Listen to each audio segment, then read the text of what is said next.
আপনি যদি প্রথমেই হেরে গিয়ে থাকেন তাহলে এই ভিডিওটা আপনার জন্য নয়, এটা ছেড়ে যেতে পারেন। আর যদি হার স্বীকার করতে যাচ্ছেন তাহলে দাঁড়ান, কারণ এই ভিডিওটা দেখার পর আপনার মন মানসিকতা সম্পূর্ণ চেঞ্জ হয়ে যাবে। আমি কেন হেরে যাচ্ছি, কখনো নিজেকে এই প্রশ্নটা করেছেন?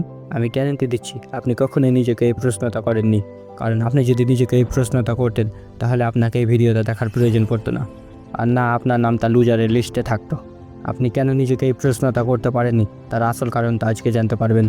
যদি জানার জন্য রেডি থাকো তাহলে কমেন্ট শেষ লিখে দিন, আমি বুঝে নেব।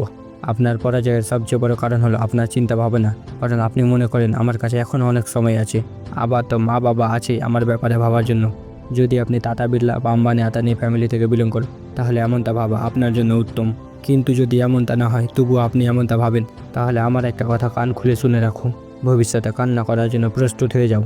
কারণ একবার যখন এই সময় চলে যাবে তখন আর আপনি চাইলেও কিছু করতে পারবেন না, শুধু আফসোস আর কান্না করা ছাড়া।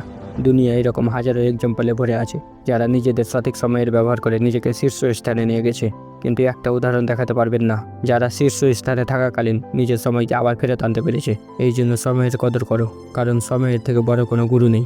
যত তাড়াতাড়ি সম্ভব সময়কে নিজের প্রভুত্ব দেখিয়ে দাও, নইলে সময় আপনাকে নিজের আসল চেহারাটা দেখিয়ে দিবে, যেটা আপনি নিশ্চয়ই দেখতে চাইবেন না। আমি বুঝে উঠতে পারি না যে আপনি কিভাবে হারতে পারেন। এখন আপনার স্বপ্ন পূরণ হয়নি, আপনার ক্যারিয়ারের কোনো নাম ঠিকানা নেই, আপনার ফিউচার অন্ধকারে রয়েছে, আপনার মা বাবা বৃদ্ধ হচ্ছে, তারা আপনাকে সফল দেখার জন্য রাস্তা মেপে বসে আছে। তারা এই ভরসে বসে আছে যে আপনি সফল হয়ে একদিন তাদেরকে ভালো জীবন দিবেন, যেটা তোমার জন্মের পর থেকে তারা আশা করে বসে আছে। আপনার কাছে কি তাদের কোনো মূল্য নেই? এই জন্যই কি তারা আপনাকে সেবা যত্ন করে মানুষ করেছেন? নাকি আপনি অপদার্থ? না আপনার বিবেক মারা গেছে? যদি এমনটা হয় তাহলে ভিডিও ছেড়ে যেতে পারেন, আর যদি এমনটা না হয় তাহলে উঠো আর এখনই নিজের স্বপ্নের পেছনে ছুটতে শুরু করো। উঠতে বসতে খেতে ঘুমেতে তোমাকে শুধু নিজের স্বপ্নই নজরে আসে। নিজের স্বপ্নকে এমনভাবে চাও যাতে তোমাকে চাওয়া কারোর জন্য স্বপ্ন হয়ে যায়। পাগল হয়ে যাও নিজের স্বপ্ন পূরণের জন্য, কারণ পাগল মানুষরা ইতিহাস রচনা করে, নইলে তো বুদ্ধিমান মানুষ শুধু ইতিহাস পড়তে আসে।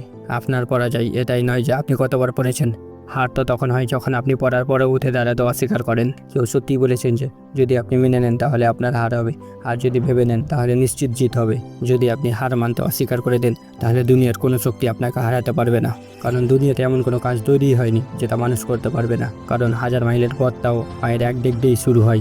এই জন্যই চলতে শুরু করো, দেখবে কোনো গন্তব্যই দূরে নয়। You can do it. আমি জানি আপনি এটা করতে পারবেন, তাই তো ভিডিওটা এতক্ষণ পর্যন্ত দেখছেন, যেটা আপনার জন্য একটা ভালো লক্ষণ। নইলে অনেক লোক ধৈর্যের অভাবের জন্য প্রথমেই ভিডিও ছেড়ে চলে গেছে। I wish you all the very best.